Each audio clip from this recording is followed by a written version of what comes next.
All right. Shalawam, Israel. I'd like to give all praises, honor, and glory to YAHAWAH, YAHAWASHI. Double honors to the apostles and the elders of Great Millstone. And YAHAWASHI, YAHAWAH, to the elect out there doing this work of faith. To the hopeful elect out there doing this work of faith and labor of love and true sincerity. Right. I pretty much wanted to get into a title, which, the title will pretty much speak for itself.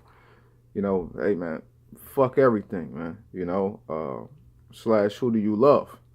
We enter in a time, where as we see constantly things are unraveling, unfolding, and things are getting more serious. Everything is speeding up, and the Lord is putting this thing more through the grinder, so to speak. How it says in the book of First Peter's, how the Lord said He's going to start at His sanctuary first. So, when we enter in the Passover season, or we're in the Passover season, and that's where the Most High starts, brothers start going through that chop block, so to speak, man. You see the heavy, hell that brothers are catching, the turmoil and different things that brothers are going through, and guys' minds is getting sidetracked of, what the main focus of why we're here on earth,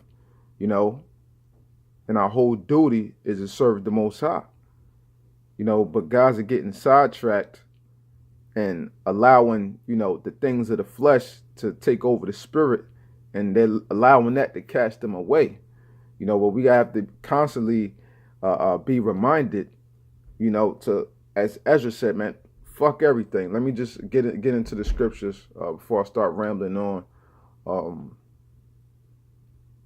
Because this Passover season, like every year I notice, and ever since the apostles first started saying it, like it's a heavy spirit, and ever since they first said it, I started recognizing it, just personally just going through it, and then you see other brothers going through it, but guys are getting fucking weak, man. You know what I'm saying? Like we all go through, our shit, so to speak. Man, it's no excuse for this shit, man. No excuse.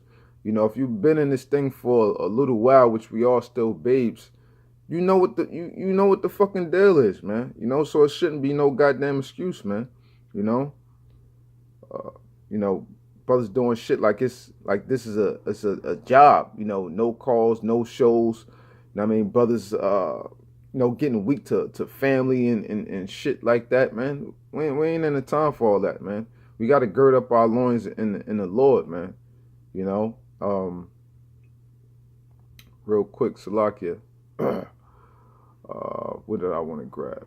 Yeah, here we go. Second Ezra 14 and 13. It says, "Now therefore set thine house in order, and reprove thy people. Comfort such of them as be in trouble, and now renounce corruption. Let go from thee mortal thoughts. Cast away the burdens of man. Put off now the weak nature. Set aside the thoughts that are most heavy unto thee, and haste thee to flee from these times. For yet greater evils than those which thou hast seen happen shall be done hereafter." So we know all these things are coming to pass, and we know that the times are going to get harder.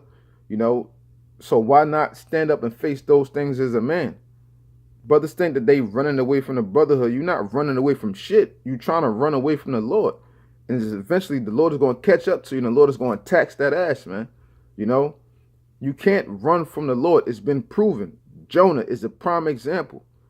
And the Lord, that happened, that was a light thing what he did with Jonah. Look at the examples that he's done with men that have walked away from the faith, man. You're not walking away from the brotherhood. You're walking away from the Lord when you do certain actions, and when you take things upon your own self and go off of things based upon your own conceits, because the scriptures say, "Be not wise in our own conceits, refrain from our mind, refrain from our ignorance," something to that effect. So you have to refrain from your ways of mind that you think that things should be, and go up what you know is right in the spirit, because the spirit never guides us wrong, man. Whether it be the Lord wants to put us through a situation for us to be chastened, or whether we go through a situation and come out of that situation unscathed. It's all of the Lord. It's all of the Lord, period. you know. But by you not trusting in the Lord, you naturally are going to make the wrong decision by you not trusting in the Lord and allowing the Lord to guide you through those steps, man. You know, and when brothers give you advice, you don't necessarily have to take that advice, but if an experienced brother is giving you sound advice, you're supposed to take that advice, not go back, think on it, and then change your mind on it and go do something else. Now you wind up going against the Lord, and the Lord going to wind up busting your ass for that, man. You know? All in the name of what? In the name of what? Family. You know, brothers getting weak to family shit, man. What do the scriptures constantly tell us about our family and how they're going to do us when these last days come, man? You should know that. Brothers should know by now that your family is your #1 fucking enemy, man. Period. Out of anybody in this thing, it's going to be your family that's going to be your #1 enemy when it's all said and done. They're going to be the ones that's pointing you out, man. You know, it's like somebody get caught on a crime or some shit like that. They point you out and they got the lineup of sick dudes. They're going to be pointing your ass out, man. You right there.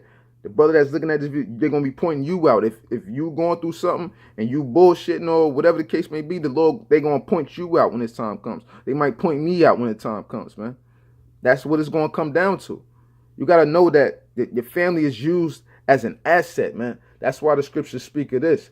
This is real quick, 1 Corinthians 7 and damn, what's the verse?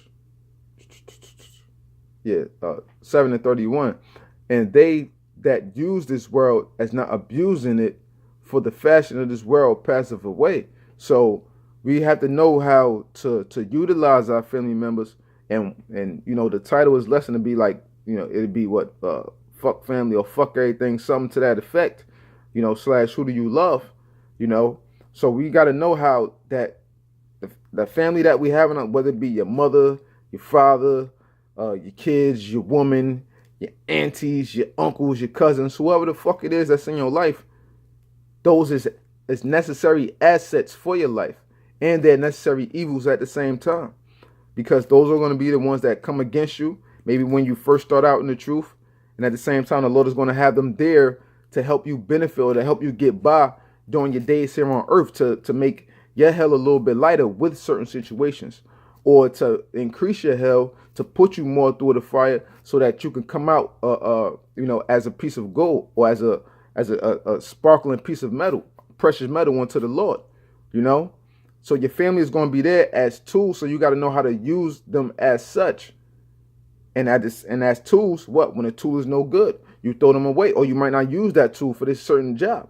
You might have a job where, you know, you need you need a certain type of a screwdriver or something. You know, you got the ones that are interchangeable, but you might need a flathead. You might need a flathead screwdriver for this one.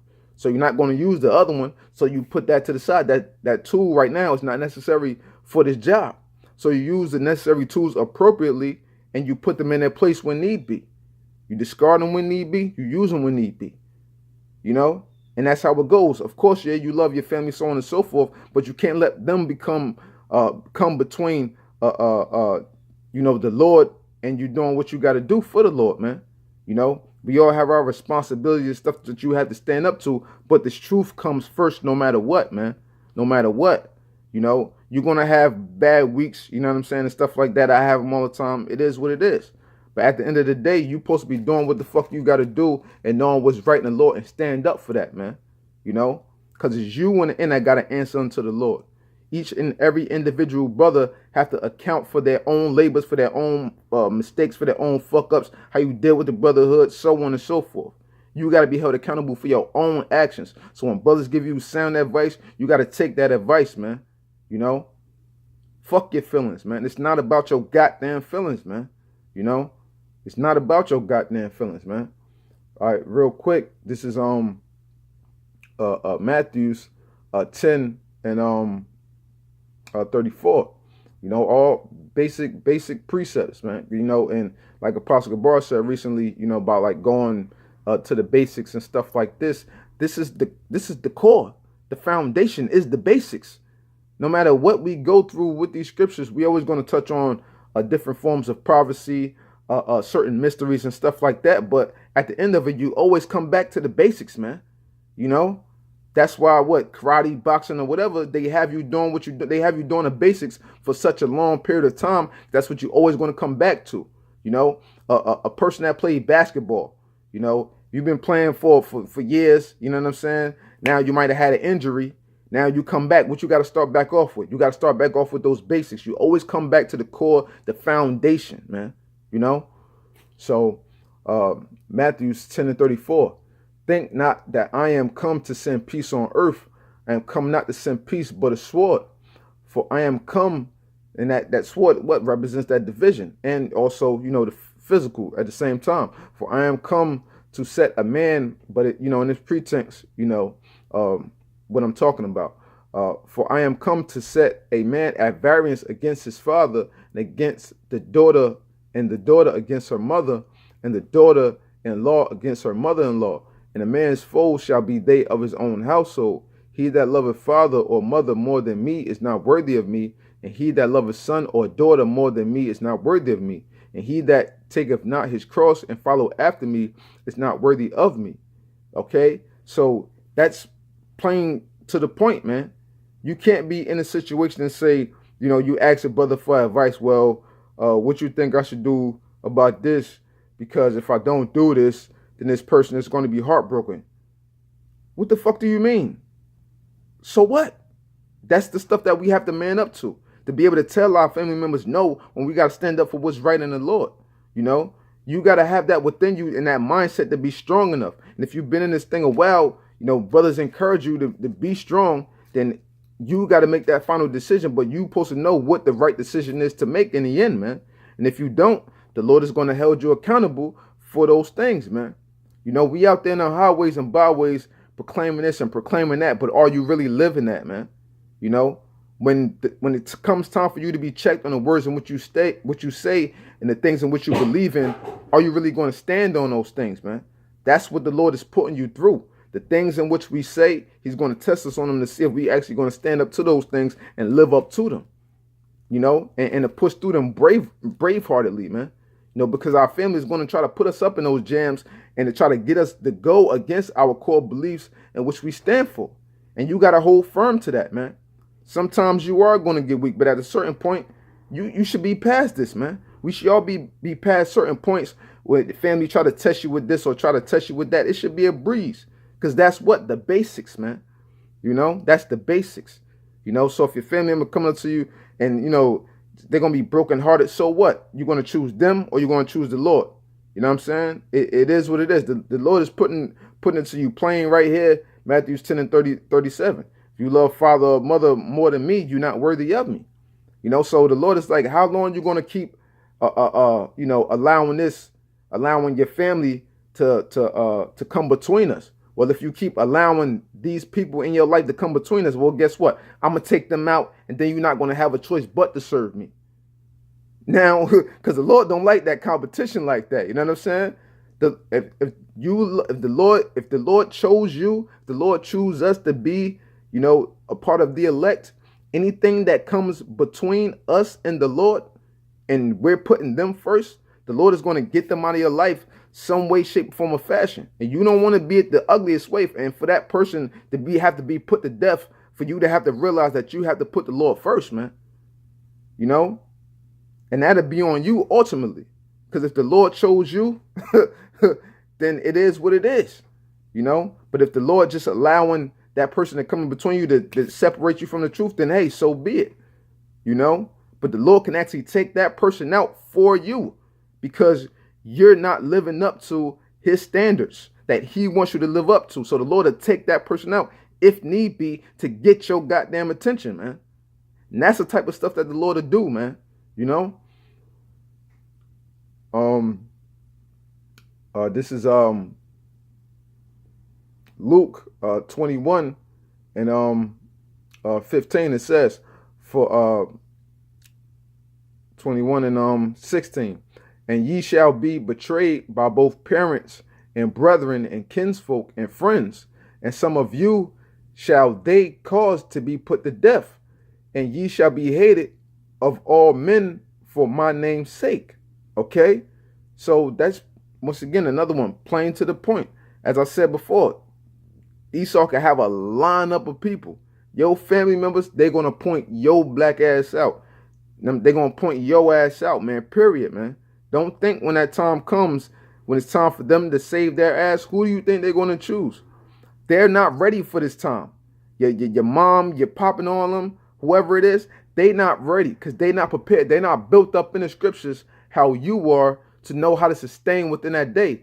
So them going off of their mortal flesh and their whacked out minds, they're going to be so terrified in that day, that only going to be thought it's going to be that you're in the wrong. I told you not to follow this. You into that Bible, you listening to the Israelites, you out there standing on that corner, you're going to have to live up to it. I'm sorry, baby, but they're going to have to they're going to have to kill you. I'm sorry, I had to give you up. That's what your mom is going to say when that time comes. She's not ready for this, man. You know, we in this truth. We not walking in this thing blindly. The Lord is preparing our way. He's preparing our table. So we have the light to see what's going down at the end of that tunnel. And we know it's going to be death and destruction. We know it's going to be torture methods. We know they're going to come grab us before martial law and stuff like that from the things that Esau has implemented within the society. You know, red list, yellow list, blue list, and all that type of stuff from martial law to guillotines. We know what's going to happen already. We know this. So knowing this, why not be prepared and be on your shit? And why not look at your family member and know that every time that you look at them, it's a possibility that they're going to be your worst enemy when that time comes, man. And preparing yourself for that and stop looking at them in the manner that this person never do me no harm. That's a mortal, fleshly fucking feeling to feel like this person is going to be there for me no matter what. People's love on this earth is conditional. The love of the Lord is unconditional, man. Period.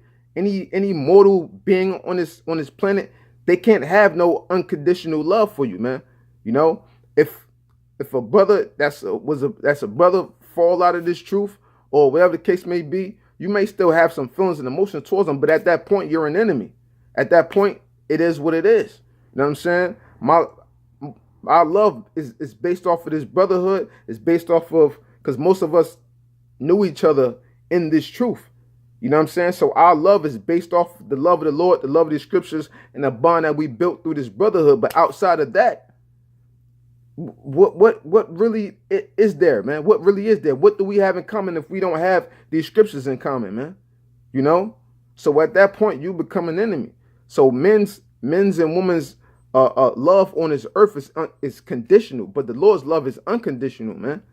So what you going to trade something in a conditional love? Your mother's affection, you know what I'm saying, over what the Lord can give you, and the Lord is going to give you everything. You got to be a goddamn fool for that, man. You got to be a goddamn fool for that, you know. And you know, another thing too is that we living off of mercy, we living off of grace, man. We living off of mercy and we living off of grace. You know, it's because of the Lord's mercy. What the scriptures say. Matter of fact, let me grab it real quick. Lamentations, I believe it's 3:22. Yeah, it's Lamentations 3:22. It is of the Lord's mercies that we are not consumed, because his compassions fail not. They are new every morning. Great is thy faithfulness. The Lord is my portion, saith my soul. Therefore will I hope in him. Okay? So it's of the Lord's mercies, you know what I'm saying? Because his mercies fail not. So what did I say? But that's that unconditional love, because read this one more time. It is of the Lord's mercies that we are not consumed, because his compassions fail not. A man's compassion can fail for you. A woman's compassion can fail for you, but the Lord's compassions don't fail for you, man. That's that unconditional love, man. Unconditional. So it's all because of the Lord's mercies. So every brother that's in this truth, you know what I mean, the Lord has a certain tab for you. It could be a point to, just like how the scriptures say in Revelations, America's sins, you know, roughly paraphrasing, Babylon's sins have reached unto the heavens. Every brother has their threshold point with the Lord, to where that mercy is going to run out, and you don't want to burn that bridge of mercy with the Lord, because you don't know what your mercy toll is with the Lord. So why burn those bridges, man? Why burn them? You know? And real quick, I want to grab another scripture. Yeah, this says it too right here. This is Proverbs 20:28. Mercy and truth preserve preserve the king, and his throne is upholden by mercy. So this is what preserves us, mercy and truth. And it said what? Mercy and truth preserve the king, which is us, we're individual, a future kings, Lord willing, of this earth, and his throne is upholden by mercy. So your throne is what you sit on. So what we sit on, our seat, our core, we rest upon mercy. And that's what YAHAWASHI came to bring once he died for us. You know, because the book of John says it perfectly real quick. This is John 1:17. It says, "For the law was given by Moses, but grace and truth came by YAHAWASHI." So that grace, mercy, those pretty much synonymous. Grace and mercy and truth came by YAHAWASHI. Okay, so that's what it is at the end of the day, you know. And also, you know, brothers abuse the brotherhood without them even knowing it, man. That's another thing that the Lord can highly bust your ass for, period. You're abusing the brotherhood because you can do things without you even realizing them. You know, you can do things without you even realizing them. Say, you know, like it's just like anything. You could say something to somebody, you know, and to them, you know, what you actually said was disrespectful. You could actually, you know, accidentally disrespected your mom, so to speak, which you're not supposed to do according to the scriptures. You know, you could disrespect your mom, but the way that you said something to her, you might not thought it was disrespect, but in hindsight, it really was. So sometimes people do things without even realizing them. Or you could say certain statements and it actually means this, but you didn't mean for it to come off that way, but it's saying something, you know, against what you actually should have said, you know, if that makes sense to brothers, you know. So a lot of brothers, like, you know, brothers do things out of the kindness of their hearts, and, you know, to be there for brothers in every way, shape, form possible, because we are a brotherhood. But when brothers abuse that mercy, you know what I'm saying, in the end, you know what I'm saying, you take that, because that mercy that brothers have, it comes from the Lord to help another brother out, you know, whether it's financially, whether it's speaking to a brother to uplift him, or whatever the case may be, you know. So when it comes down to it, the payback that should be receiving should be given to the Lord, because brothers don't seek anything back in return. That should be reciprocated unto the Lord. For everything that the brotherhood is doing for you, you're supposed to show that appreciation to the Lord and giving that thanks to the Lord. And what better things can you give unto the Lord than stepping up to the forefront and doing what you got to do as a man of the Lord, showing up, doing your responsibilities, handling what you got to handle in the Lord, and being there for the brotherhood when you're called upon to do so, man. You know, you got to live up to those things, man. Real quick, this is the book of Sirach 29, and what do I want to hit on this? Yeah, book of Sirach 29 and 2. It says, I'll start at verse 1. It says, "He that is merciful will lend unto his neighbor, and he that strengtheneth his hand keepeth the commandments. Lend to thy neighbor in his time of need, and pay thou thy neighbor again in due season. Keep thy word and deal faithfully with him, and thou shalt always find the thing that is necessary for thee. Many, when a thing was lent them, reckoned it to be found, and put them to trouble that helped them." You know, so this is dealing with, you know, a money topic pretty much, you know. And I'm going to jump down to verse 7 real quick. "Many therefore have refused to lend for other men's ill dealings, fearing to be defrauded." You know, so you make it bad for brothers to want to help brothers, you know, because of things in which you do, you know. Now, like I said, you know, you can have a situation to where brothers could be helping you out with back-to-back situations, you know, and then you go and turn around and do some BS, you know, when brothers is helping you out in every way that they can possibly help you. You defrauding brothers, man. You know, you defrauding brothers, not because brothers are seeking to get that money back, because that money came from, you know, brothers, you know what I mean, brothers just being compassionate towards you and trying to help you in your situation, you know, but brothers expecting to being paid back by you reciprocating that love for the Lord, showing up to camp, doing what you got to do, you know what I'm saying, and being a man about your shit, man, you know. You don't go and pull no call, no shows and shit like that and do a bunch of bullshit, man.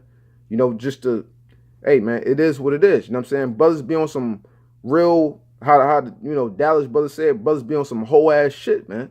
You know, and that's really what it is, man. That's really what it is. Brothers allow their responsibilities and other shit to come before what they got to do what's right in the Lord when brothers is fighting for you, man. Brothers is fighting for you. Brothers be fighting for you more than you willing to fight for yourself, man. And that shouldn't be the case, man. You know, that's the bullshit right there, man. You know, that's the bullshit right there. But yeah, it says yeah, I jumped to verse 10. It says, lose thy money for thy brother and thy friend, and let it not rust under a stone to be lost. Lay up thy treasure according to the commandments of the Most High, and it shall bring thee more profit than gold. You know, so everything that brothers be doing is out of the kindness of their hearts. And you don't know, and as I said, you could be defrauding a brother and not even knowing it, because a brother could be giving you his last that he actually have. Who knows? Every brother situation, a brother could be giving you the last out of their pockets, man. You know, and now you go and defraud that man or those men, you know, from brothers helping you out multiple times on end, times on end, times on end, times on end, and then it turned around, you know where to be fucking found, or you're not hitting brothers, brothers don't know what the fuck is going on with you. The Lord can consider that as you defrauding those men, and because you hurt those men, the Lord is in turn going to wind up busting your ass, man. You know, but brothers don't look at things like this, because brothers be looking at things through the mortal man's eyes and not the spiritual man's eyes.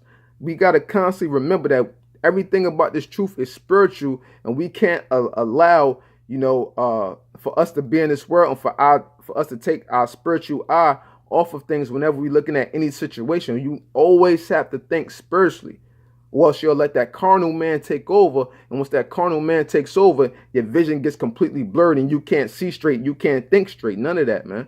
You know? So, you know, like I said, man, you know, the point of this lesson is, hey, you got to constantly have that spirit. We know we love our families. We look, you know what I mean? We got to do what we got to do as men, the whole situation down. But at the end of the man, fuck everything, man. That's rough, raw, and rugged. Fuck everything. You know what I'm saying? Of course, that's what balance. That's why I just said what I said. Fuck everything. The Lord comes first, no matter what, man. No fucking excuses, man. You know what I'm saying? Brothers got to truly learn how to man up and gird your loins, man. If you've been in this thing for a little while, even 3 or 4 years, it comes 3, 4, 5 years, it comes to a point where you got to know what's what. You got to know how to separate the world from the Lord and know how to put things in its proper perspective, or else, hey, the Lord going to wind up taxing your ass, man. These times are coming around to where the Lord is definitely going to bring down heavy judgment, and you don't want to be one caught up in that. I don't want to be the one caught up in that judgment, Lord willing. You know what I'm saying? So, you know, with that, you know, I just hope this segment was edifying, you know, to give an exhortation to brothers, man. Hey, just do what we got. Let's do it. The fuck what we got to do and get the fuck up out of here. Constantly pray for the Lord's mercy. And, you know, Lord willing, we'll be up out of here soon, you know. So with that, I'd like to give all praises, honor, and glory to YAHAWAH, YAHAWASHI, double honors to the apostles and elders of Great Millstone, and YAHAWAH, YAHAWASHI, YAHAWAH, to the elect out there doing this work of faith and live with love, true sincerity. Shalawam.